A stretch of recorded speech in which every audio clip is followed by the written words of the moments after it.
நீங்கள் பார்த்துக் கொண்டிருப்பது QK நியூஸ் டிவியின் தமிழ் ஒளிபரப்பு.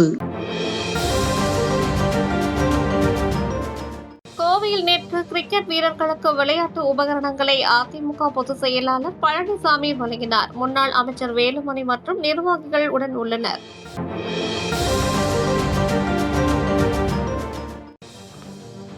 சேலம் திமுக அலுவலகத்தில் மாற்றுக் கட்சிகளை சேர்ந்தோர் அமைச்சர் வேலு முன்னிலையில் திமுகவில் இணைந்தனர். உடன் அமைச்சர் ராஜேந்திரன், செல்வகணபதி MP உள்ளனர்.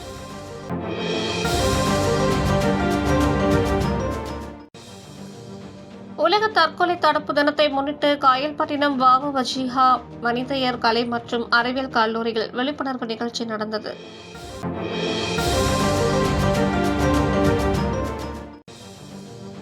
தாடிக்கொம்பு சவுந்தரராஜா பெருமாள் கோவிலில் 27 நட்சத்திரங்களுக்குரிய மரக்கன்றுகள் நடும் விழாவில் இணை ஆணையர் கார்த்திக் உள்ளிட்டோர் பங்கேற்றனர்.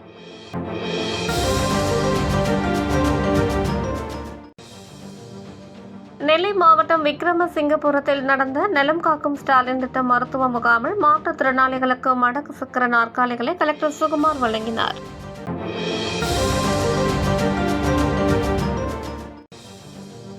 ராணிப்பேட்டை திமுக அலுவலகத்தில் நேற்று நடந்த மாவட்ட செயற்குழு கூட்டத்தில் அமைச்சர் காந்தி பேசினார்.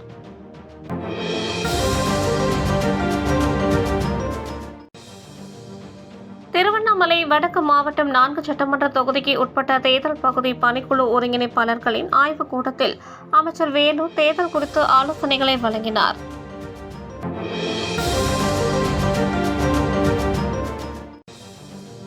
அறந்தாங்கி பகுதியில் மக்களை சந்தித்த தேமுதிக பொதுச் செயலாளர் பிரேமலதா.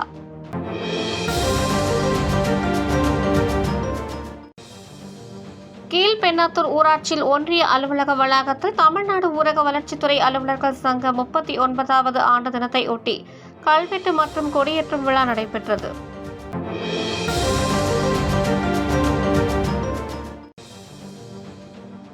சென்னை பெரம்பூர் தொகுதியில் தமிழ்நாடு நகர்ப்புற வாழ்விட மேம்பாட்டு வாரியம் சார்பில் ₹88 கோடியில் கட்டப்பட்ட 648 குடியிருப்புகளை துணை முதல்வர் உதயநிதி திறந்து வைத்து பயனாளிகளுக்கு ஆணைகளை வழங்கினார்.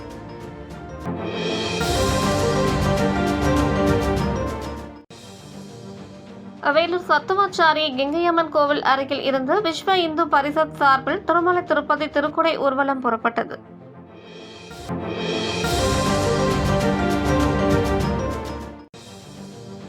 திருவண்ணாமலை மாவட்டம் போலூர் ஊராட்சி ஒன்றியம் கேலூர் கிராமத்தில் நடைபெற்ற உங்களுடன் ஸ்டாலின் சிறப்பு திட்ட முகாமை ஆய்வு மேற்கொண்ட மாவட்ட ஆட்சியர் தர்பகராஜ் பயனாளிகளுக்கு நலத்திட்ட உதவிகளை வழங்கினார்.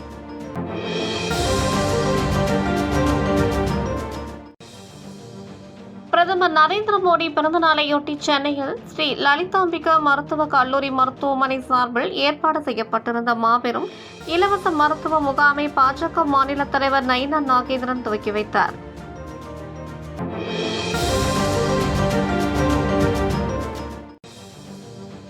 சென்னை நந்தம்பாக்கம் வர்த்தக மையத்தில் சர்வதேச தமிழ் பொறியாளர் மன்றத்தின் மாநாட்டில் துணை முதல்வர் உதயநிதி பங்கேற்றார்.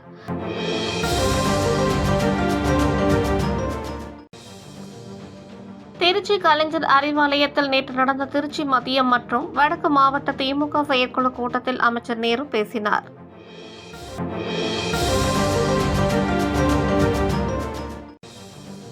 வணிக வரித்துறையில் அலுவலர்களின் பணித்திறன் குறித்து அமைச்சர் மூர்த்தி ஆலோசனை நடத்தினார். வணிக வரித்துறை அரசு செயலாளர் ஷில்பா பிரபாகர், சதீஷ், ஆணையர் நாகராஜன் உடன் உள்ளனர்.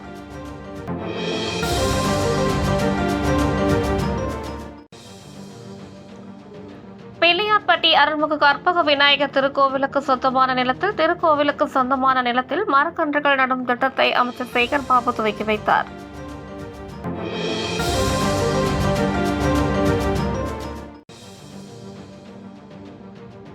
கிருத்திகையை முன்னிட்டு காட்பாடி செங்குட்டையில் அன்னதானம் வழங்கல். சிறப்பு அலங்காரத்தில் திருமேயம் ஸ்ரீ வேணுவனேஸ்வரி உடனுரை ஸ்ரீ சத்யகிரீஸ்வரர் அருளாசி வழங்கினார்.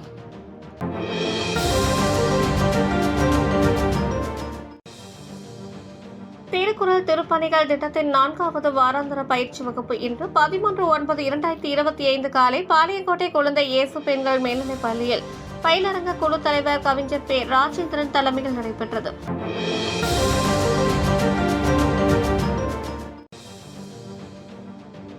சர்வதேச எழுத்தறிவு தினத்தை முன்னிட்டு அங்கன்வாடி மழலையர்களுக்கு புத்தக தொகுப்பு வழங்கப்பட்டது.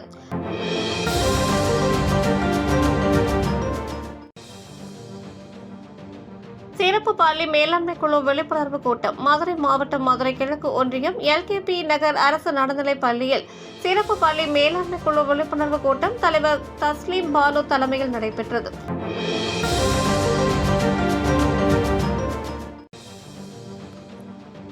சிதம்பரம் அண்ணாமலை பல்கலைக்கழகத்தில் நடைபெற்ற வணிகவியல் மன்ற துவக்க விழாவில் பல்கலைக்கழக துணைவேந்தர் ஒருங்கிணைப்பு குழு உறுப்பினர் அறிவுரை நம்பி பேசினார்.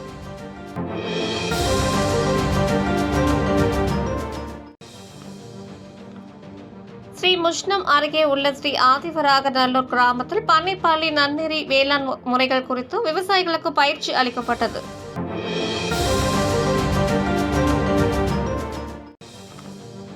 திண்டுக்கல் மாவட்டம் ஓடைப்பட்டியில் நடந்த உங்களுடன் ஸ்டாலின் முகாமில் பயனாளிகளுக்கு நலத்திட்ட உதவிகளை அமைச்சர் சக்கரபாணி வழங்கினார்.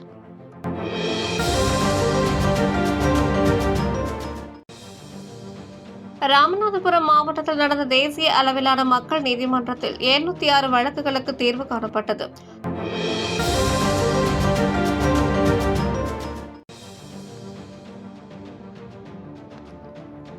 காஞ்சிபுரத்தில் நடந்த தமிழ்நாடு முதலமைச்சர் கோப்பைக்கான மாவட்ட அளவிலான விளையாட்டுப் போட்டிகளில் வெற்றி பெற்றவர்களுக்கு பதக்கங்கள் மற்றும் சான்றிதழ்களை கலெக்டர் கலைச்செல்வி வழங்கினார்.